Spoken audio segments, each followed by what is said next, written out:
Muy buenas tardes.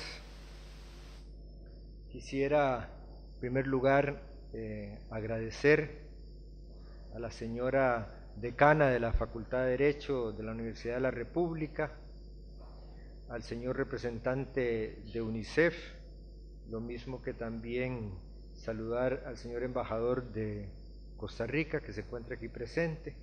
También un saludo para todos los colegas, profesores de esta prestigiosa universidad. También un saludo para todos los estudiantes que nos acompañan esta tarde y en general a todas las personas que han dispuesto de su tiempo para participar en esta actividad. Realmente para mí es un placer, siempre un gusto venir a un país como Uruguay. Uruguay es un país muy conocido, un país muy admirado en Costa Rica. Es un país en el que siempre Costa Rica se ve. Es un país en el que siempre se le compara en los estándares internacionales. Además, es un país de referencia siempre para los costarricenses. Y ahí entonces que tener la oportunidad de venir aquí para mí siempre es muy agradable. Además también resulta curioso el ver cómo dos países que están tan alejados, dos países que geográficamente están tan lejos, también creo que comparten una historia común, también una estructura social y una estructura jurídica que nos hace ser siempre dos países de referencia. Me han solicitado que me refiera a un tema, que es el tema que ustedes ven ahí, que es el tema de la responsabilidad penal juvenil. He elaborado una presentación, una ponencia que me gustaría explicarles. Este es el índice general. Voy a iniciar exponiendo sobre aspectos introductorios. Aquí vamos a tratar específicamente dos temas que son relevantes y de gran interés, que es el tema de la vinculación de la delincuencia juvenil y la seguridad ciudadana, y posteriormente vamos a hablar de algunos mitos y realidades sobre este fenómeno delictivo particular. Después traigo una exposición sobre los criterios de determinación de la edad de la responsabilidad penal juvenil. Vamos a analizar los tres criterios que históricamente se han aplicado, porque ustedes están precisamente discutiendo este punto. Después vamos a analizar algunas características del modelo de justicia que se desprende de la Convención de los Derechos del Niño, obviamente por ser el modelo no solamente vigente, sino también vinculante y obligatorio para países como Uruguay o Costa Rica que han incorporado este instrumento internacional. Posteriormente vamos a tratar el tema de la edad y la culpabilidad, porque precisamente es un tema en el que expresamente está relacionado el tema de la culpabilidad cuando se habla de la edad. Y vamos a tratar el tema de la edad de la responsabilidad, haciendo una presentación de la edad mínima y la edad máxima de responsabilidad, y algunas ideas de tendencias de política criminal en América Latina, particularmente de tendencias de política criminal juvenil, y vamos a terminar con unas tablas comparativas de la edad. Traigo unas tablas comparativas de todos los países de Europa, lo mismo que de los países de América Latina. Eso, en rasgos generales, son los temas que pretendo presentar.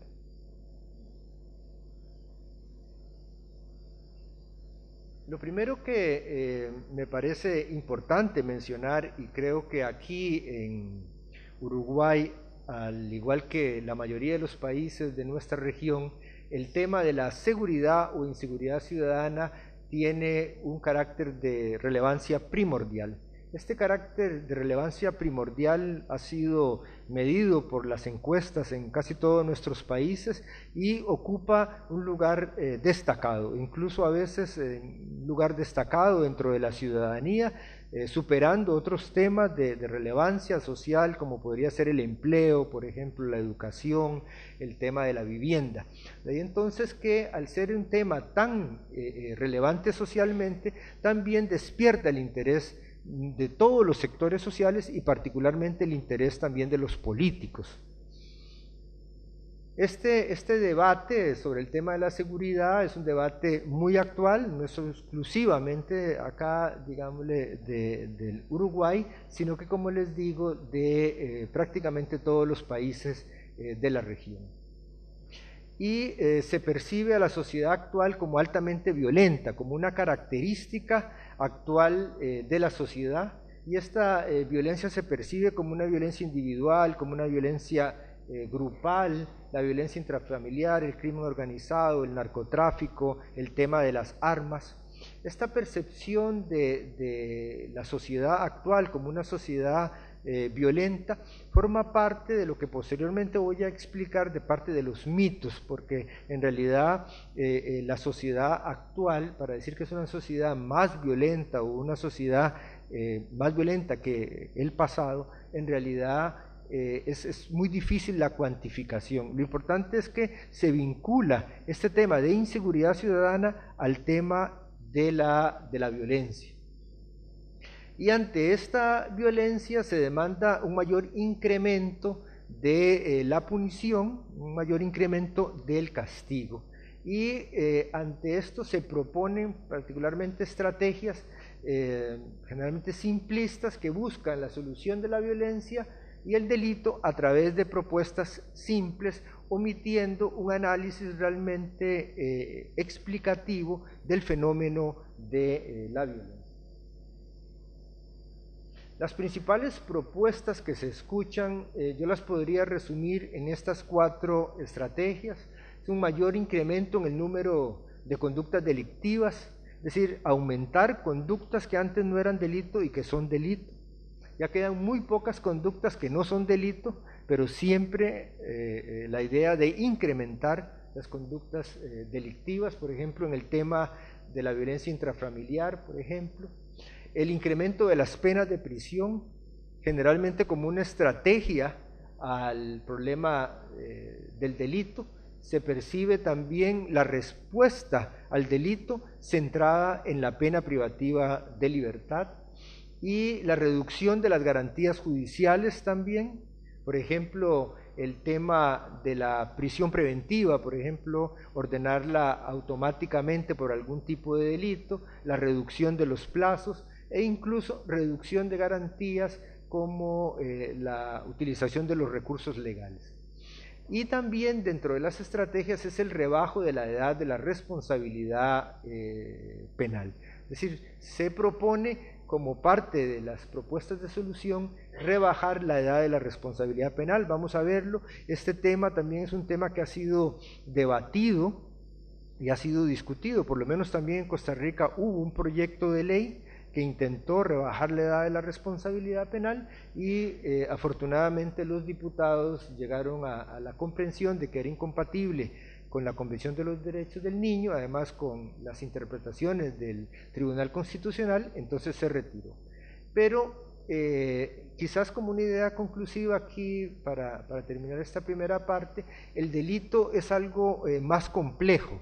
Es decir, el delito es una manifestación de la violencia y el delito no sucede en el vacío, sino que más bien es el resultado de los diferentes factores de riesgo.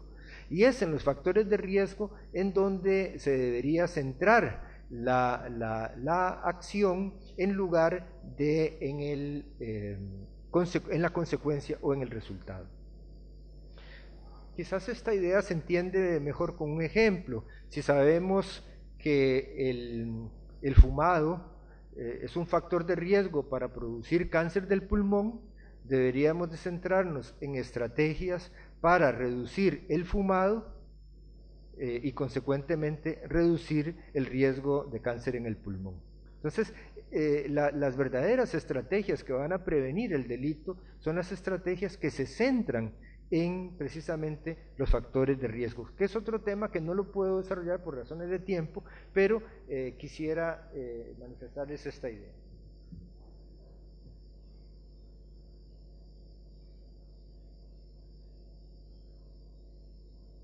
Como parte de las ideas introductorias, me gustaría también explicarles algunos mitos sobre la violencia y la participación de las personas menores de edad en el delito. En realidad la mayoría de la estructura y de la concepción social está elaborada por alguno de estos mitos, que es muy interesante desde un punto de vista no solamente jurídico, sino desde el punto de vista de la psicología social y la construcción de la realidad. La primera tal vez que me gusta mencionar es que la sociedad actual es más violenta, lo que les decía.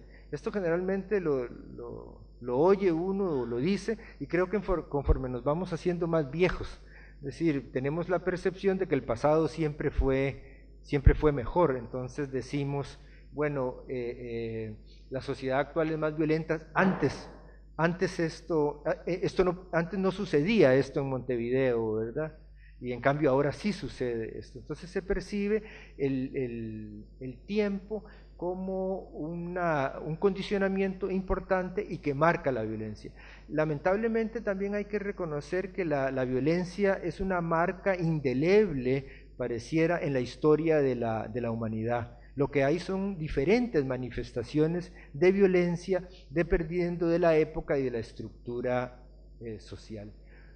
Otro mito es que solo ciertos individuos y ciertos lugares son proclives para la violencia. Se tiene también socialmente estigmatizado a ciertos individuos como individuos violentos o ciertos lugares, ¿verdad?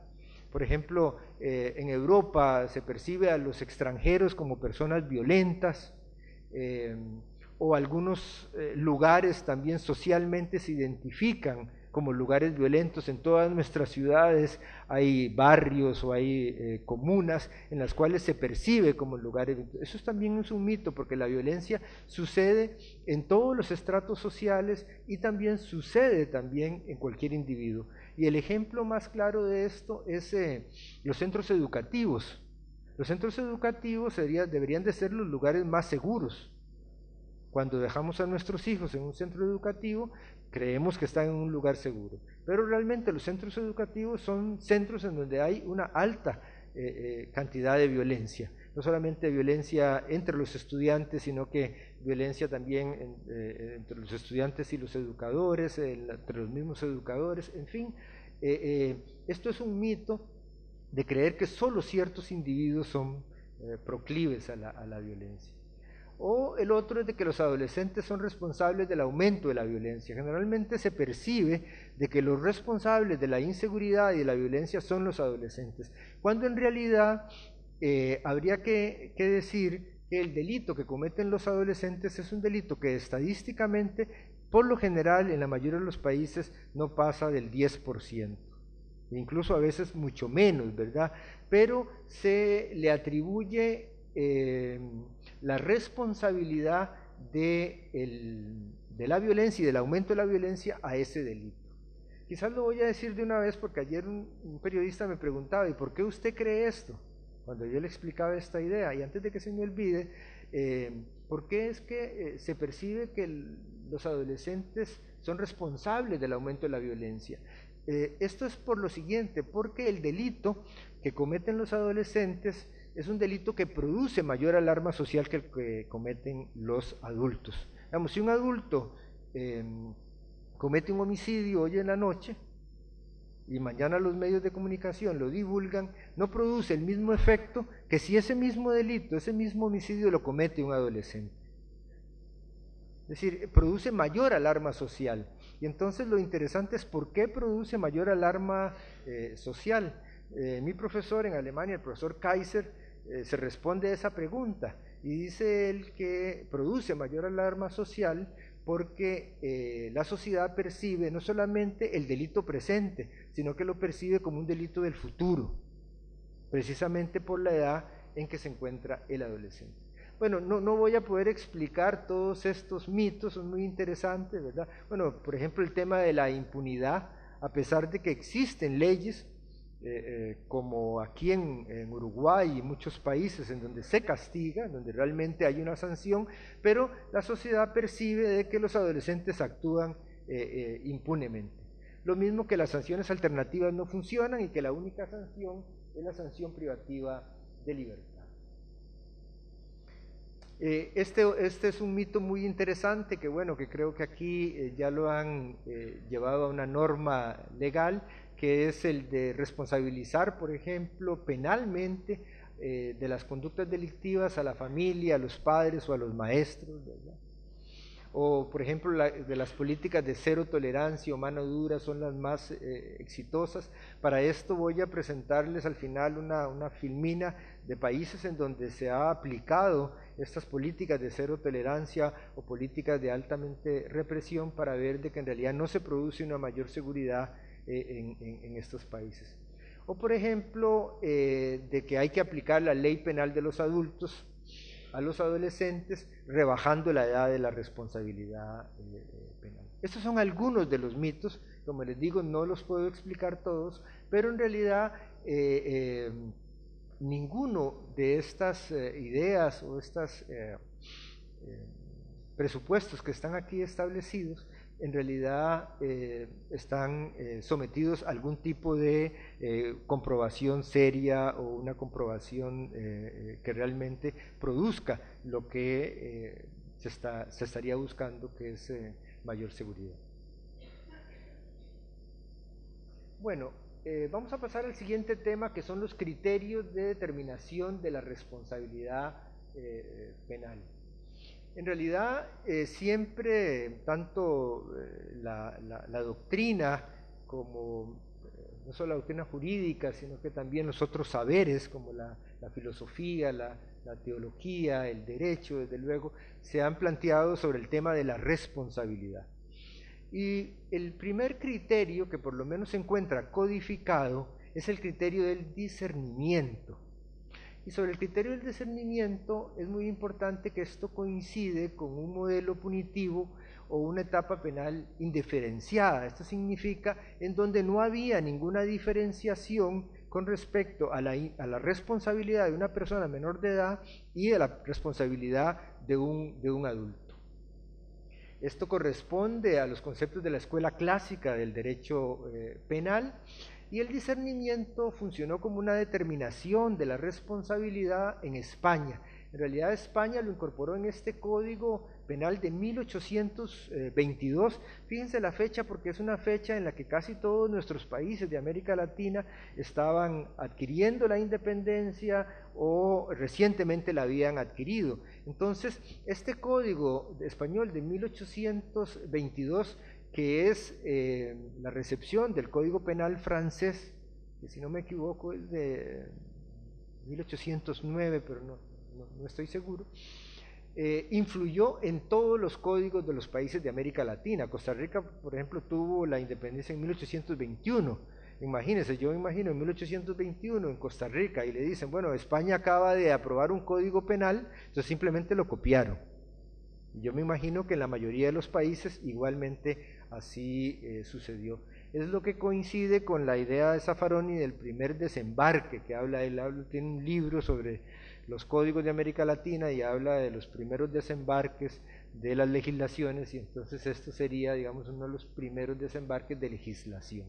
Y ahí, en este código, venía el criterio del discernimiento, y eso estamos hablando en 1822, y esto quisiera hacer énfasis al tema histórico, porque el estar planteando ustedes aquí en Uruguay el tema del discernimiento, yo lo veo como estar volviendo al 1822.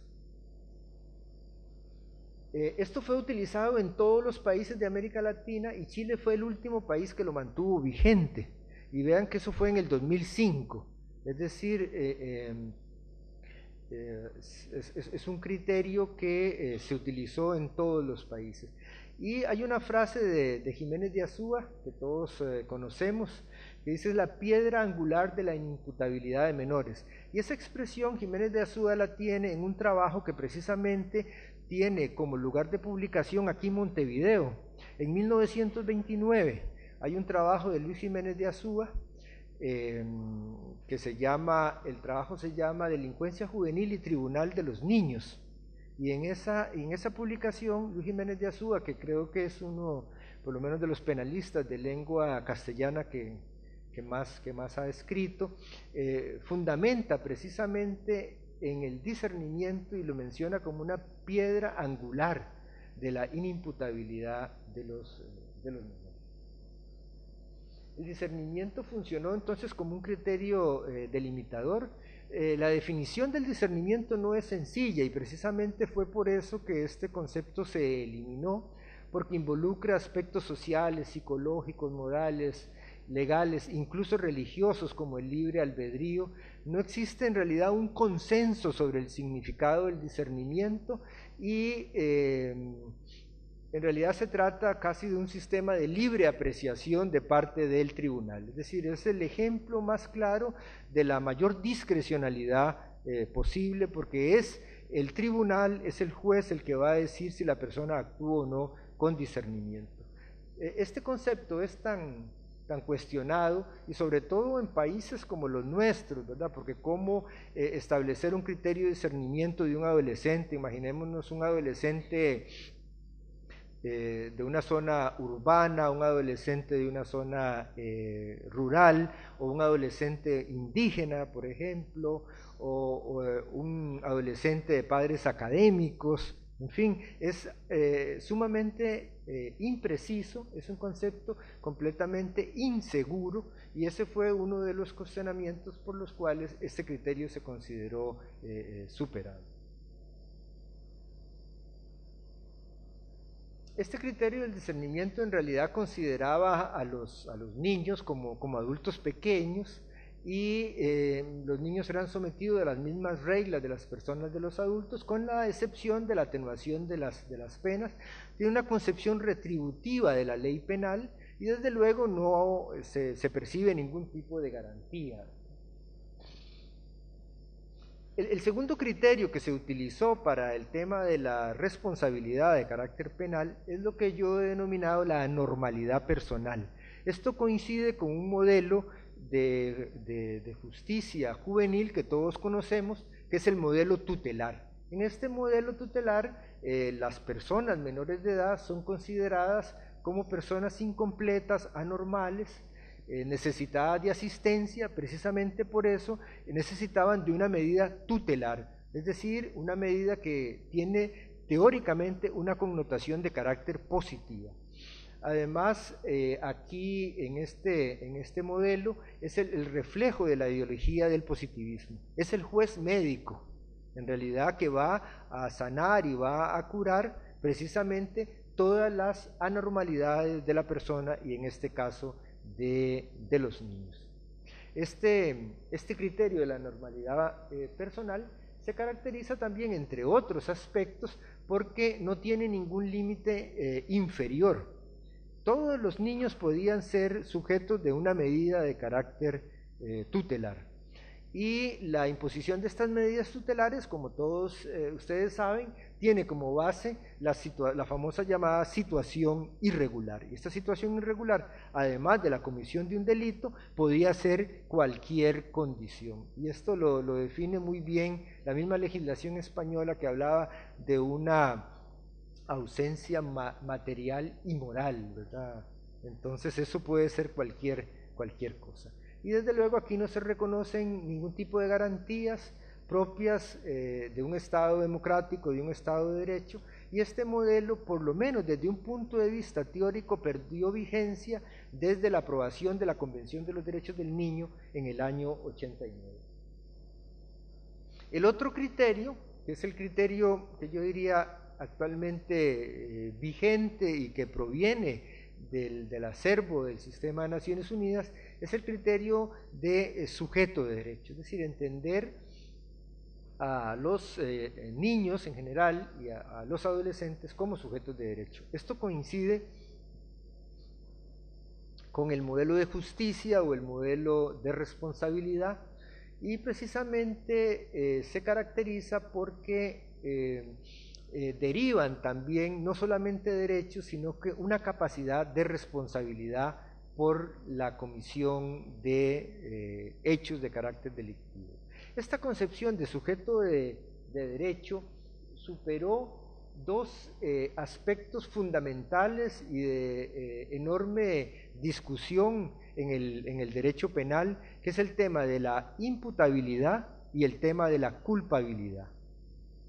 Tradicionalmente se decía los niños son inimputables y consecuentemente no podían ser declarados culpables y no son objeto del derecho penal. La misma Convención de los Derechos del Niño establece que los estados pueden declarar imputables y consecuentemente la posibilidad de declarar una culpabilidad.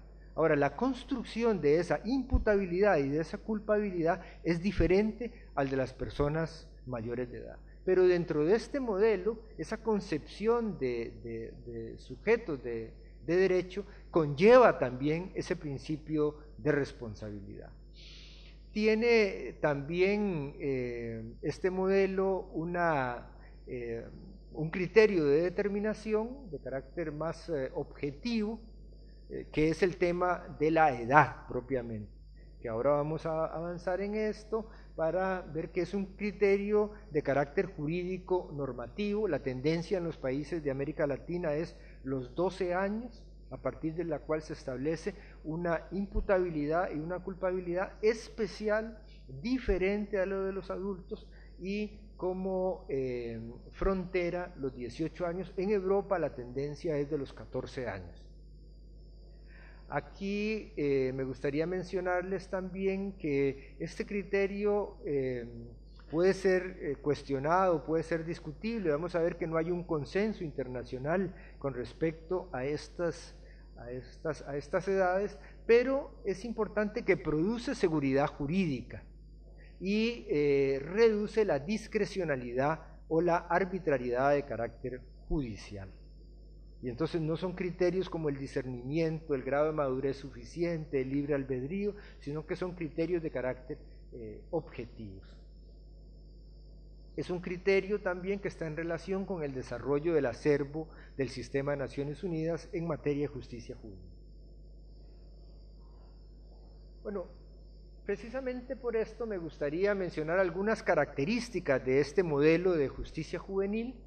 Mencionar primero que se fundamenta en la Convención sobre los Derechos del Niño, pero no solamente en esto, sino que en reglas y directrices que el Sistema de Naciones Unidas elaboró antes de la Convención de 1989. También es importante dentro de nuestro continente la Convención Americana de Derechos Humanos. Aquí en este modelo se da un acercamiento a la justicia de adultos, pero con respecto a los derechos y a las garantías, con un reforzamiento de estas garantías. La privación de la libertad se da aquí dentro de este modelo solo de manera realmente excepcional, tanto como sanción como medida cautelar o de detención provisional. Bueno, les mencionaba acá, ¿verdad?, esta capacidad que se establece de las personas menores de infringir las leyes penales. Se superan estos dos importantes criterios históricos y además se reconoce una capacidad de culpabilidad, que nos vamos a ocupar de esto posteriormente, pero una capacidad de culpabilidad disminuida, no es la misma culpabilidad de los adultos. También es importante que esta justicia juvenil fundamentada en el acervo del Sistema de Naciones Unidas tiene que entenderse como una justicia autónoma en comparación a la justicia de los adultos. No puede ser una justicia dentro de la justicia de los adultos. Y esta autonomía tiene que ver con un principio muy importante, que es el principio de la especialización que manda el acervo del Sistema de Naciones Unidas dentro de la justicia ordinaria, Es decir, no es que se trata de otra justicia, no, dentro de la justicia ordinaria, una justicia especializada para las personas menores de 18 años. Eso quiere decir fiscales, defensores, jueces, funcionarios de la ejecución. Creo que también Uruguay tiene una excelente oportunidad, porque sé que la última reforma, el legislativo le ordena al ejecutivo la elaboración de un proyecto de ley. Entonces me parece que es una muy buena oportunidad para desarrollar un sistema de justicia especializada acorde con los estándares internacionales de los derechos humanos y el derecho internacional. Bueno, aquí hay algunas ideas, ¿verdad?, de tipo procesal, por ejemplo, importante. El sistema de Naciones Unidas establece que debe fijarse un proceso limpio, un proceso transparente, como lo conocemos nosotros, un debido proceso, porque no se podría concebir en el Estado democrático la posibilidad de la imputabilidad y la posibilidad de la declaración de culpabilidad sin que exista precisamente un proceso en donde se cumpla con las garantías que internacionalmente se reconocen, como el derecho a conocer la acusación, el derecho a la defensa, el tema de la utilización de los recursos, la prohibición de la autoincriminación y todas las garantías procesales que ustedes conocen. Es importante que también la reacción se fundamenta en un catálogo amplio de sanciones. Si analizamos los catálogos de las legislaciones penales o los códigos penales, vemos que en general casi todos los delitos tienen pena de prisión, y tal vez la pena de multa y tal vez alguna pena específica como la inhabilitación. Una característica aquí es un catálogo amplio de sanciones en donde tenga una finalidad primordialmente socioeducativa. Es decir, el carácter negativo que tiene la sanción no significa que no tenga una finalidad positiva o una finalidad de carácter educativo. Bueno, tal vez mencionar de esta filmina que acá en este modelo se establecen límites inferiores de edad en los cuales se considera que no existe una capacidad de culpabilidad. Vamos a ver también que dentro del sistema de Naciones Unidas no hay un límite inferior establecido por la Convención, pero sí es importante mencionar que hay, más adelante lo voy a mencionar, hay un pronunciamiento del Comité Internacional de los Derechos del Niño que considera que la franja de los 12 años es la franja límite mediante la cual debería de establecerse esta responsabilidad especial. Si resultaría inaceptable una responsabilidad abajo de esa franja de 12 años. En algunos países de América Latina el límite es 12, incluso hay algunos países, lo vamos a ver, especialmente del Caribe, que tienen una tradición inglesa que establecen un límite de responsabilidad incluso inferior a los 12 años. Hay un consenso respecto a la mayoridad de edad, que es el tema de los 18 años de edad. Aquí en este modelo también es importante que se limita la intervención de la justicia penal. No es que la Convención de los Derechos del Niño promueva una idea de responsabilidad penal, todo lo contrario, más bien obliga a los estados a tomar medidas para evitar que los conflictos delictivos incidan o vayan hacia la justicia formal, la justicia penal. Por eso se fundamentan en la intervención mínima y además en la subsidiariedad, es decir, la utilización de otros medios y otros recursos para resolver los conflictos, a través de la desjudicialización, que es un concepto muy importante, que son todas las estrategias que se deben de utilizar para desjudicializar los conflictos que han llegado al sistema judicial.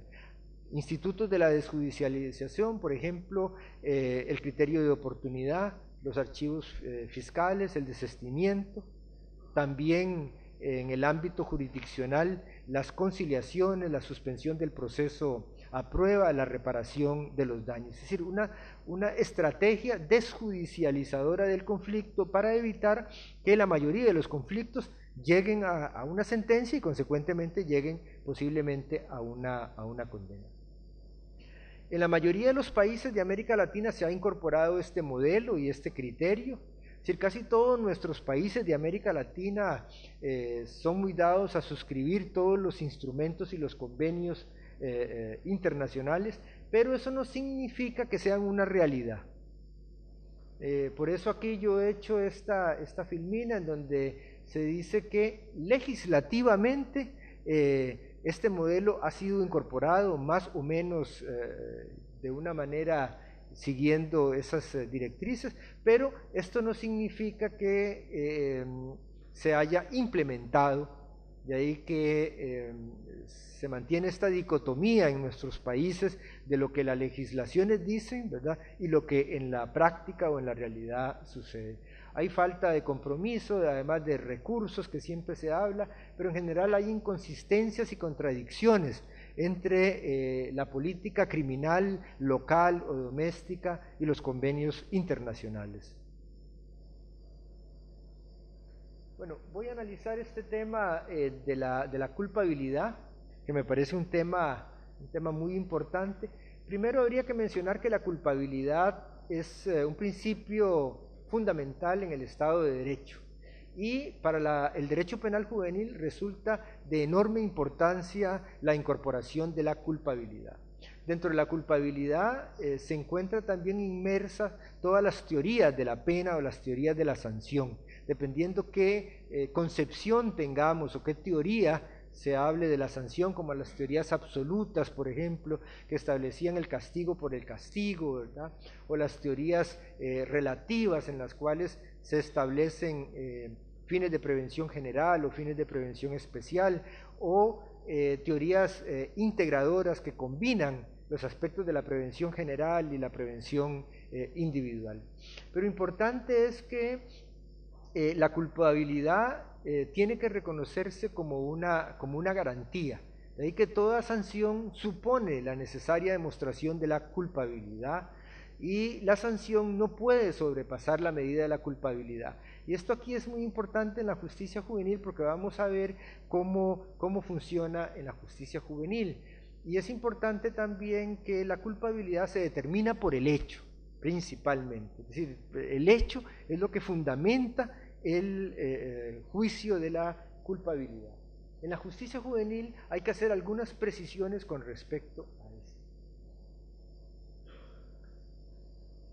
Bueno, yo creo que la culpabilidad es también una superación de este modelo tutelar y de estos presupuestos de la situación irregular, y además también en el derecho penal juvenil tiene que entenderse que la sanción puede ser inferior a la culpabilidad.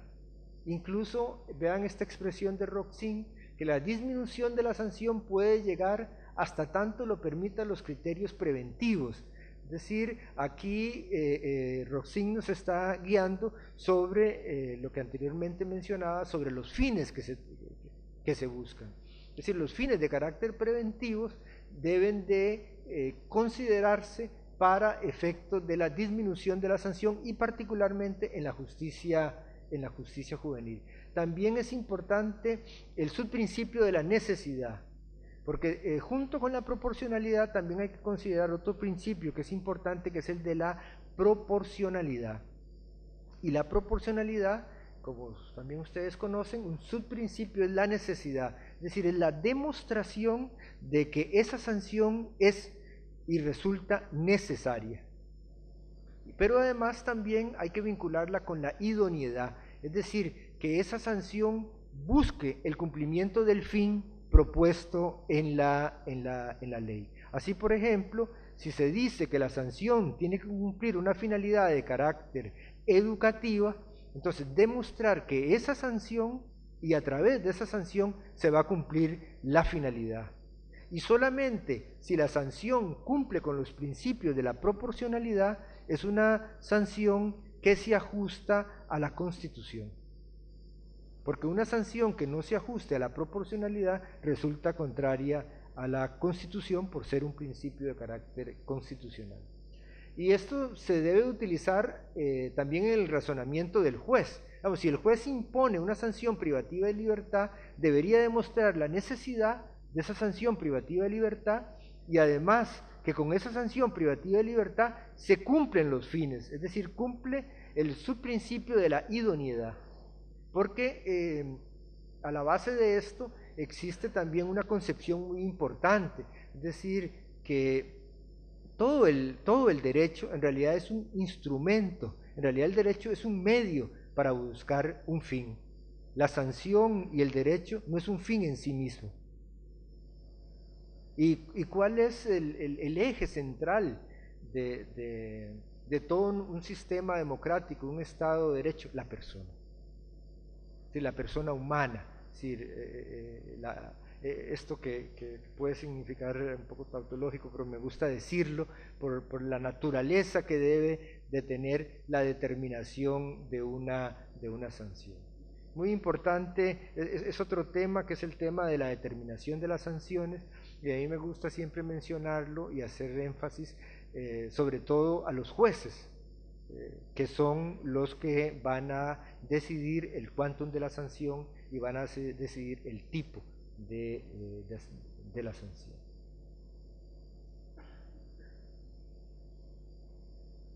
Pero no solamente las condiciones, digámosle, objetivas, como por ejemplo la gravedad del hecho y la reprochabilidad se pueden hacer en la justicia juvenil. En la justicia juvenil deben de considerarse las particularidades de este tipo de delito. Y aquí es muy importante considerar el carácter episódico del delito juvenil. Y es que el delito que cometen los adolescentes no es el mismo delito que cometen los adultos. Es decir, la concepción que hay del delito de un adolescente no puede ser igual que el delito del adulto. Ese carácter episódico, es decir, eso de ver el delito de un adolescente como una experiencia dentro del desarrollo de su personalidad. Por eso yo siempre he estado tan opuesto a los registros.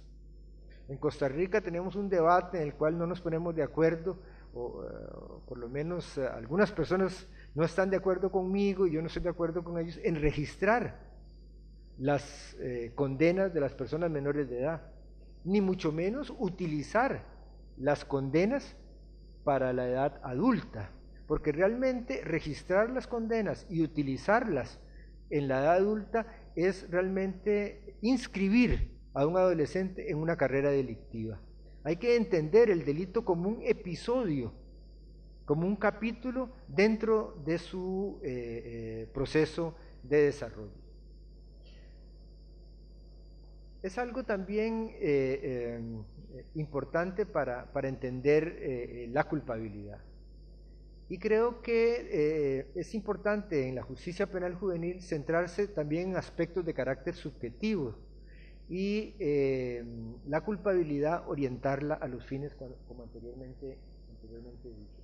Muy importante en el principio de la culpabilidad, sabemos el tema de la exigibilidad, la motivación y el juicio de reproche. No puede ser el mismo análisis que se realice a una persona adulta. Hay por lo menos estos tres aspectos que creo que tienen que considerarse. La situación social es a veces difícil, yo creo que desvincular las condiciones adversas en la cual la mayoría de estos adolescentes que forman parte de los jóvenes infractores de la ley penal se encuentran. Pero una característica y todos los perfiles de carácter social que se elaboran confirman la escasa vigencia de otro tipo de derechos económicos, de derechos sociales y derechos de carácter cultural.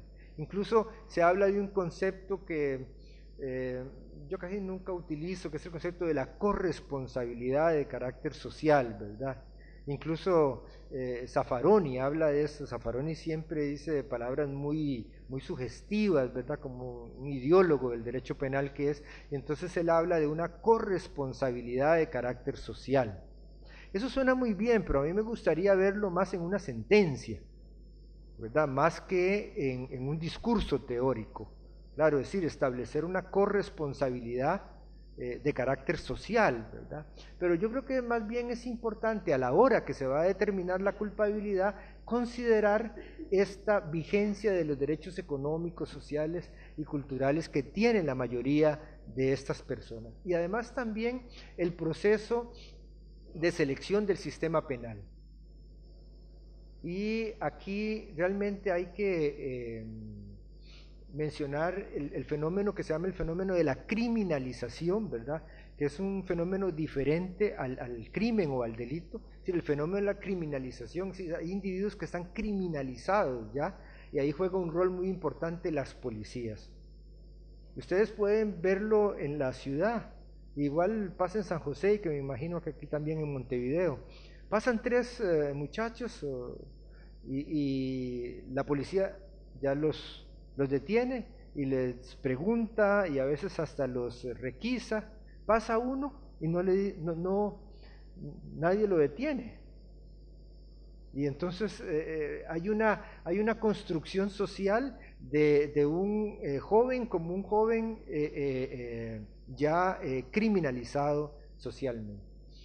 Es muy importante también el concepto de la autonomía progresiva que establecido en la Convención de los Derechos del Niño, porque la responsabilidad tiene que ser gradual, no puede ser una responsabilidad lo mismo de un muchacho o una muchacha de 13 años que un muchacho, una muchacha de 15 o 16 o 17 años. Esos aspectos son los que tiene que considerar un juez. Bueno, vamos a entrar al tema actual y al tema que tal vez a ustedes más les interesa, que es el tema de la edad. Vamos a empezar con la edad máxima de la responsabilidad. La Convención de los Derechos del Niño define a niño como toda persona que no ha cumplido los 18 años. ¿Sí? La Convención no establece el concepto propiamente de la adolescencia, sino de niños. Toda persona de 0 hasta o menos 18 años es una persona menor de edad. La Corte Interamericana de Derechos Humanos, en la opinión consultiva OC-17, adoptó este criterio de la Convención. Y vean que esto es importante porque ahora les voy a mencionar un caso que está ahorita sometido en la Corte.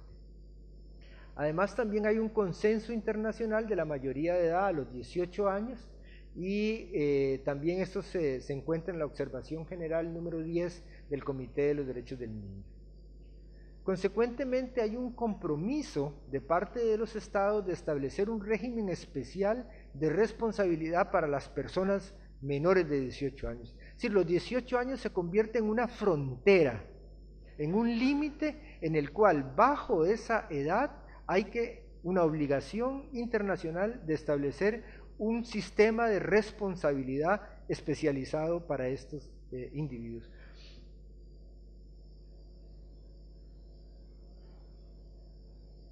Algunos países el límite superior en el sistema de justicia es inferior a los 18 años.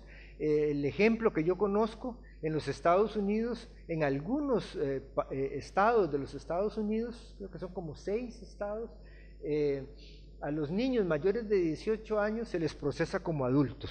Es decir, los jueces tienen la potestad de decidir si a estos niños se les juzga o no como adultos. Incluso los someten, por ejemplo, a condiciones. Yo estuve en el estado de la Florida y vi un programa muy interesante que se llama en español El Rancho de la Última Oportunidad. Eso significa que ahí van ciertos adolescentes que tienen que cumplir un programa y si no lo cumplen, los van a llevar a la corte y los van a juzgar como adultos. Por eso se llama El Rancho de la Última Oportunidad. Last opportunities en inglés, ¿verdad? Este es su último chance, porque el juez puede decidir que ese caso se someta a la justicia penal de los adultos. Ahora, someter a las personas menores de 18 años a la justicia penal de los adultos, desde mi punto de vista, es una violación al derecho internacional. Eso creo que es importante y quisiera dejarlo sentado como premisa, ¿verdad? Es muy importante manifestar que el derecho internacional, el derecho de los derechos humanos no permite que se juzgue a una persona menor de 18 años como si que fuera un adulto. Creo que más bien todo lo contrario. Por ejemplo, aquí yo pongo el ejemplo de Alemania y Austria, que tienen un criterio que permite a los adultos aplicar las leyes penales juveniles. Por ejemplo, para los jóvenes entre 18 y 21 años hay una categoría que se llama jóvenes adultos, y entonces el juez, cuando tiene una persona 18, tiene 19 años o tiene 20 años, el juez puede aplicar la ley penal juvenil. Es decir, yo creo que eso también responde a la idea de que realmente el desarrollo es algo mucho más amplio que simplemente la edad. No porque, bueno, ustedes, algunos hace poco cumplieron 18 años, parece, hay algunas personas que veo muy jóvenes, y no porque se levantaron el día siguiente, los 18 años, ya eran adultos, sintieron una transformación completamente diferente. No, eran las mismas personas. Por eso para los padres, algunos dicen, no, eso no significa nada, ¿verdad? Porque es una construcción de carácter jurídica esto. Igual entonces se puede utilizar en beneficio. Y creo que más bien deberíamos alentar el juzgamiento de las personas entre 18 y 21 años dentro de la justicia juvenil. Y no solamente el juzgamiento, sino que la aplicación de las sanciones penales juveniles. Es decir, debería de aplicarse las sanciones a personas entre 18 y 21 años, también considerando, dependiendo del tipo de delito, dependiendo de la forma del delito, también aplicarles las leyes de justicia penal juvenil. Vamos a lo problemático, que es porque en el tema de la edad máxima, digámosle, no hay mayor discusión. La discusión es en la edad mínima. Y entonces, lo primero que me gustaría mencionar es que no todos los niños menores de 18 años deben de ser sometidos al sistema de justicia juvenil. Todo lo contrario, la Convención establece que debe establecerse una edad mínima de responsabilidad. Lo establece el artículo 40 en el párrafo tercero, inciso A, pero también la regla 4, la regla de Beijing. Este hecho tal vez es lo que ha generado la falta de un consenso de carácter internacional, a pesar de esta observación del Comité de los Derechos del Niño, pero cuando se dice no debe fijarse a edades muy tempranas. Yo creo que, bueno, ya la edad, lo vamos a ver, de consenso en los países de América Latina son 12 años. Ya creo que estamos en el límite inferior de la edad. Ya más abajo no se podría, ¿verdad? Aquí está la referencia de la observación general número 10, que es muy importante y que la recomiendo su lectura. La tendencia en América Latina, la edad es de 12 años, ¿verdad? Hay un caso extremo, ahora lo vamos a ver, de 7 años en Granada, Trinidad y Tobago, y hay un extremo mayor que es de 16 años de Argentina, pero Argentina es un caso especial, porque en el caso argentino, más bien en esa franja entre los 16 y los 18, no solamente se les está juzgando como adultos, sino que se les está imponiendo sanciones de adultos e incluso sanciones perpetuas. Y por este caso de las sanciones perpetuas y por el juzgamiento de Argentina de estas personas menores de edad, hay un caso que está siendo sometido a la Corte Interamericana de Derechos Humanos. La Corte ya ha anunciado que pronto va a dictarse la sentencia con respecto a este tema. Yo creo que sería importante para cualquier país y desde luego para Uruguay, si está pensando en hacer algún tipo de reforma, esperar ese pronunciamiento de la Corte Interamericana de Derechos Humanos, porque podría posteriormente verse en exigencias de carácter internacional. Bueno, la disminución de la edad de la responsabilidad penal, pues les decía que es un tema de discusión. Yo conozco el caso, bueno, ahora de Uruguay, de Perú, de Costa Rica también se discutió el tema, pero como les decía al inicio, el proyecto fue rápidamente retirado de la Asamblea Legislativa. Ahora, una vez fijada la edad mínima de la responsabilidad penal, no debería o no se podría rebajar la edad. Ya hay un ejemplo de un caso, es en el caso de Panamá, que en el año 2010 lo pasó de 14 a 12 años. Ahora, yo creo que es una política contraria a los estándares internacionales y al principio de progresividad y no regresividad en derechos humanos. Es decir, hay una protección contra la disminución de la protección ya acordada. Esto es muy importante, estos dos principios, y yo creo que un país como Uruguay, que siempre se ha distinguido por ser un país democrático, un país respetuoso de los derechos humanos, me parece que significaría rebajar la edad de la responsabilidad penal, contrariar este principio de la progresividad y no regresividad. Aquí algunas ideas sobre este principio. Hay una obligación de los estados de no regresividad. Esto significa que el poder legislativo y el poder ejecutivo está limitado a las posibilidades de la reglamentación de los derechos de las personas menores de edad. Es decir, los derechos que ya están adquiridos no podría posteriormente eliminarse o reducirse. Al contrario, ¿verdad? Debe procurarse más bien la realización de esos derechos ya consagrados sin que existan retrocesos. Hay una prohibición de la reducción de esos niveles de protección y aplicación de los derechos ya existentes e incluso de derogar derechos ya vigentes. Se puede considerar la definición de la edad como un derecho ya vigente y consecuentemente hay una prohibición de derogar esos derechos vigentes o de adoptar en general políticas o medidas que empeoren la situación jurídica de los derechos que ya gozaba la persona al momento de adoptar un tratado internacional o bien en cada mejora progresiva para su reconocimiento, su tutela, que sería el caso, por ejemplo, de Uruguay, en donde se da un reconocimiento posterior a que se incorpora un tratado internacional como la Convención de los Derechos del Niño. Rebajar la edad de la responsabilidad penal resulta incompatible con la Convención de los Derechos del Niño y afecta también el derecho a la no discriminación. Sería una medida discriminativa toda vez de que afectaría también un principio muy importante, el principio de la igualdad, porque el principio de la igualdad parte del reconocimiento de las diferencias y entonces precisamente en eso se sustenta la obligación del Estado de establecer un régimen especial y diferente de juzgamiento para las personas menores de edad.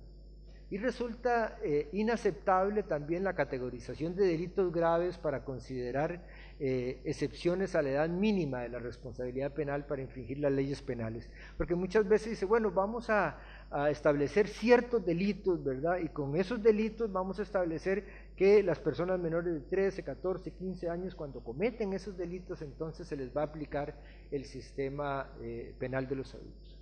No pueden ser sometidos a un sistema de justicia diferente, no pueden ser sometidos a un sistema de justicia ordinaria de los adultos porque, repito, sería contrario a las obligaciones adquiridas por el Estado en la Convención de los Derechos del Niño. Además, esta Convención de los Derechos del Niño, como ustedes saben, es una convención que tiene muchas particularidades.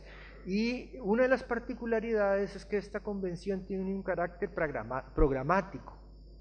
Es decir, la convención no quiere ser simplemente un enunciado de principios o de buenas intenciones como muchas convenciones que hay, porque los estados tienen que rendir cuentas al Comité Internacional de los Derechos del Niño sobre la vigencia y sobre la progresividad de los derechos.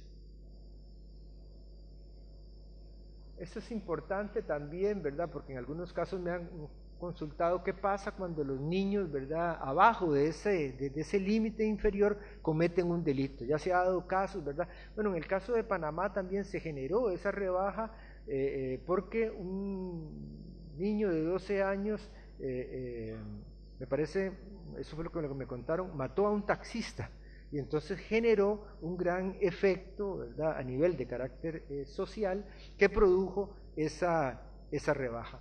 Pero es importante que cuando una persona menor de ese límite comete un hecho que podría configurarse un hecho de carácter delictivo si fuera por la edad, eso no significa que no debe de quedar con una respuesta, siempre habría que dar una respuesta de carácter institucional, pero no es una respuesta de carácter represiva. Es decir, habría que someter a este niño dentro del sistema de protección. De ahí es que es importante decir que no solamente la respuesta de carácter penal, sino que una respuesta, más bien una respuesta integradora a cualquier conducta que cometa una persona menor de ese límite inferior de edad. El establecimiento de una edad mínima debe fijarse de acuerdo a los estándares, pero sobre todo a los objetivos del sistema de Naciones Unidas. Es decir, el sistema de Naciones Unidas establece una finalidad, un objetivo, que es la reintegración familiar y social, no la exclusión social. Es decir, una política orientada a la exclusión social sería una política contraria a los objetivos y a los fines del sistema de Naciones Unidas. Yo creo que, bueno, no hay que confundir los términos de responsabilidad con criminalización, no significa necesariamente que haya que dar una respuesta de carácter penal. Esta burbuja de los límites de la potestad punitiva, me gustaría también mencionar que es un valor jurídico el tema de la seguridad ciudadana, y me parece muy bien que los políticos y el Estado se preocupen por la seguridad ciudadana, porque todos los ciudadanos merecemos vivir en seguridad y vivir en paz. No es que estamos desvalorando un valor social importante como es la seguridad. Pero lo importante también es que el Estado tiene límites para su actividad de carácter punitiva. Y entender bien el derecho penal, o por lo menos el derecho penal dentro de un Estado democrático, precisamente la función básica del derecho penal no solamente es el establecimiento de conductas prohibidas y de sanciones, sino la racionalización del poder punitivo. Y entonces el Estado se encuentra limitado con el principio de humanidad, el principio de la racionalidad, de la legalidad, la proporcionalidad, la culpabilidad y la protección de los bienes jurídicos indispensables que considere en ese momento vigentes y necesarios de protección de carácter penal. Aquí lo que se produce es lo que algunas personas llaman como una contradicción en la función pública del Estado, y efectivamente podría entenderse como una contradicción, porque para precisamente garantizar la seguridad pública, para garantizar la paz, se tiene que restringir derechos, se tiene que utilizar el poder de carácter punitivo. Y entonces ahí es donde cumple una función muy importante el principio de la proporcionalidad. Porque una punición que no cumpla el principio de la proporcionalidad es contraria al Estado de Derecho. Por eso hay que demostrar la necesidad y sobre todo la idoneidad de la punición.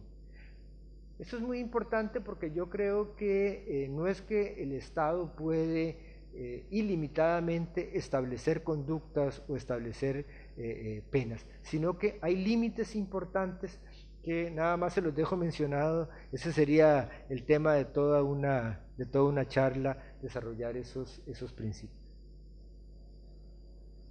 ¿Cuáles son las tendencias de la política criminal en América Latina? Para ir concluyendo, pues bueno, en general, no solo América Latina, porque ahí incluí, ¿verdad?, también Estados Unidos y Canadá, pero hago referencia a la OEA, que está compuesta por 34 países, y a pesar de que muchos de nuestros países tienen historia en común, también hay marcadas diferencias culturales, sociales y económicas. Las sociedades latinoamericanas muy lamentablemente se han caracterizado por ser sociedades violentas, con conflictos sociales y políticos permanentes. Los estados, creo, totalitarios y autoritarios han sido la regla, y la democracia me parece que es débil y además es incipiente.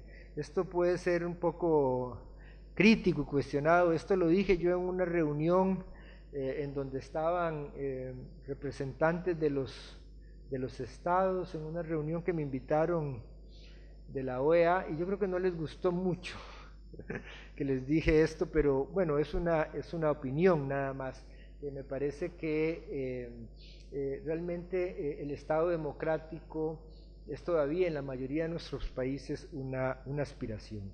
Muchas veces, a veces se exagera, ¿verdad?, del concepto del Estado de Derecho, del Estado democrático, ¿verdad?, o el Estado, a veces se dice el Estado social, ¿verdad? Bueno, hay pocos países o estados en el mundo que son realmente estados sociales, y yo creo que también hay pocos estados de derecho, y en América Latina hay muy pocos estados de derecho, o por lo menos creo que débiles estados de derecho. Siempre se habla del hombre fuerte de Panamá o del hombre fuerte de Venezuela, pero no se habla de la institución fuerte, ¿verdad?, del poder judicial fuerte, y eso realmente es lo que distingue a un estado, no las personas, sino que las instituciones. Y lamentablemente aquí hay que decirlo que no siempre el poder judicial ha estado al servicio de la ley, ¿verdad?, sino que, bueno, hay que decirle, le guste o no le guste a algunas personas, el Estado de Derecho y el Poder Judicial en estos países o en nuestros países de América Latina muchas veces ha estado al servicio del poder.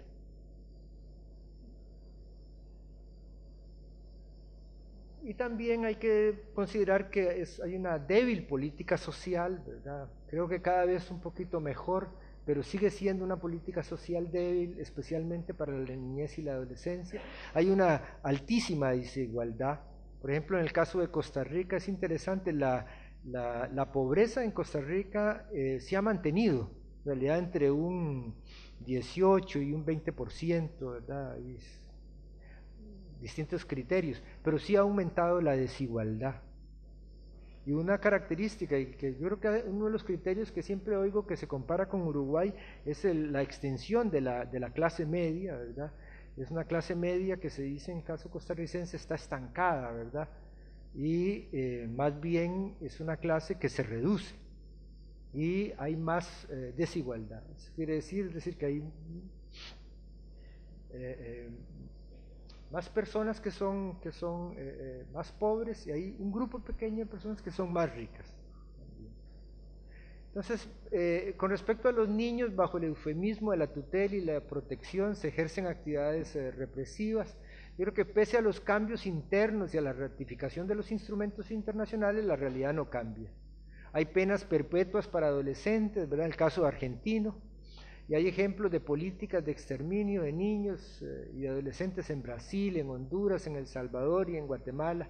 Ahí fue en donde los delegados de esos países, en esa reunión que estaba, todos se levantaron a protestar, ¿verdad?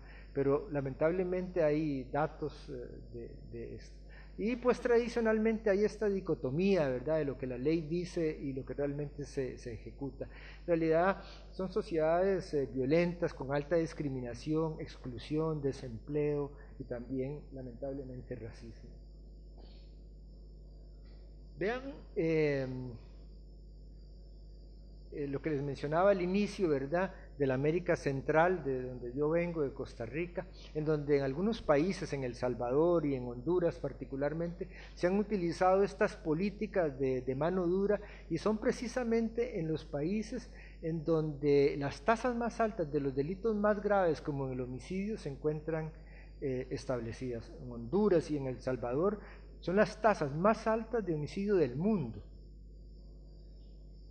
Y lo mismo que también las tasas de las personas privadas de libertad. en los países de América Central. De ahí entonces que esas políticas orientadas a la mano dura y a la super mano dura no produce mayor seguridad y todo lo contrario, y el ejemplo es en América Central. La solución del delito a través del endurecimiento del sistema penal con penas severas y reducción de las garantías judiciales no produce el efecto de mayor seguridad. En el caso de Centroamérica, bueno, ustedes lo verán, si aquí en América del Sur también, creo que hay una falta de cultura de paz y de negociación. Y pongo este ejemplo para que lo veamos en la temporalidad. Es que vean, los conflictos militares concluyeron muy recientemente en América Central. En Nicaragua en el 1990, en El Salvador en el 92, en Guatemala en el 96 y Panamá tuvo una invasión militar en 1989.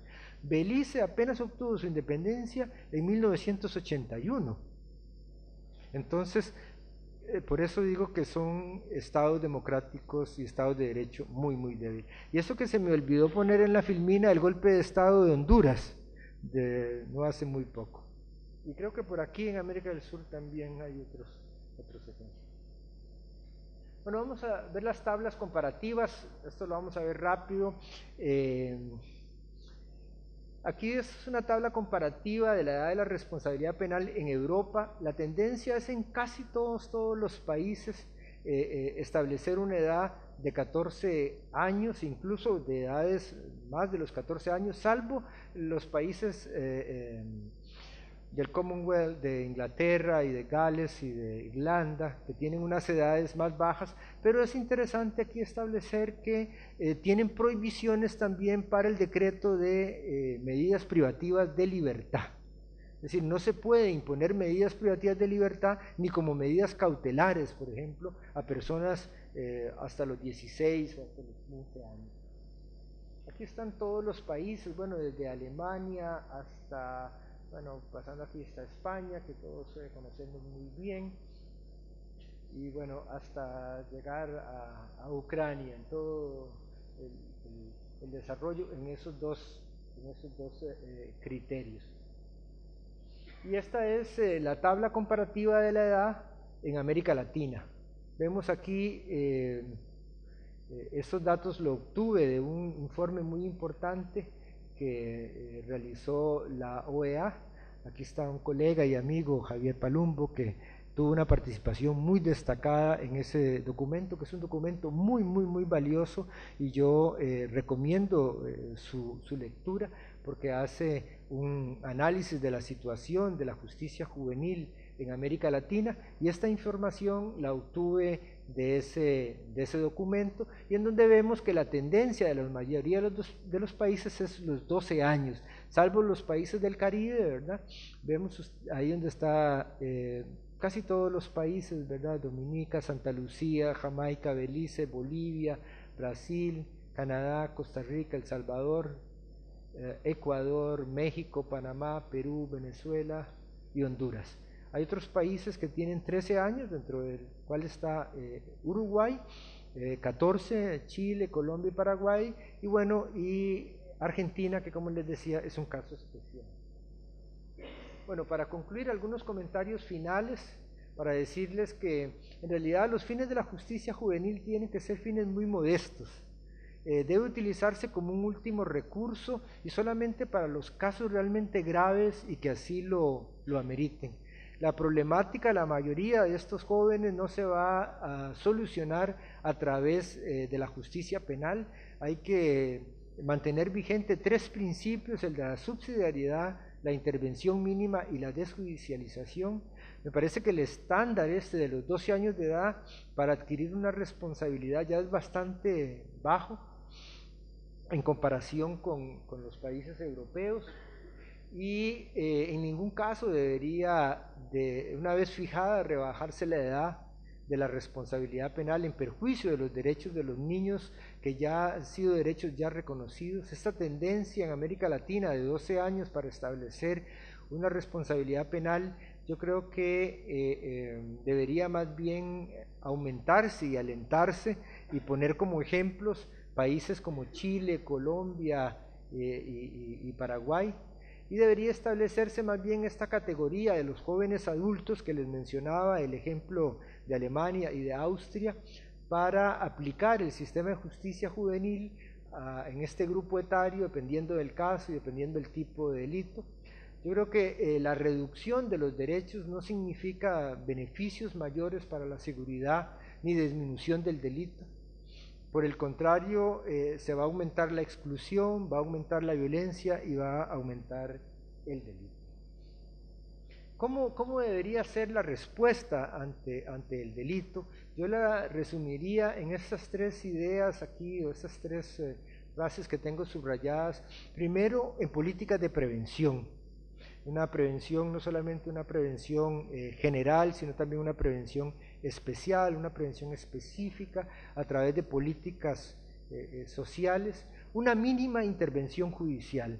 Sí, la intervención judicial es necesaria, pero debe ser mínima, incluso debe ser remínima cuando se trata de personas menores de edad. Y también programas efectivos de reinserción familiar y reinserción social. Aquí quisiera solo mencionar que debe ponérsele un énfasis muy particular a un tema que no traté, pero es muy importante, es el tema de la ejecución y el cumplimiento de las sanciones.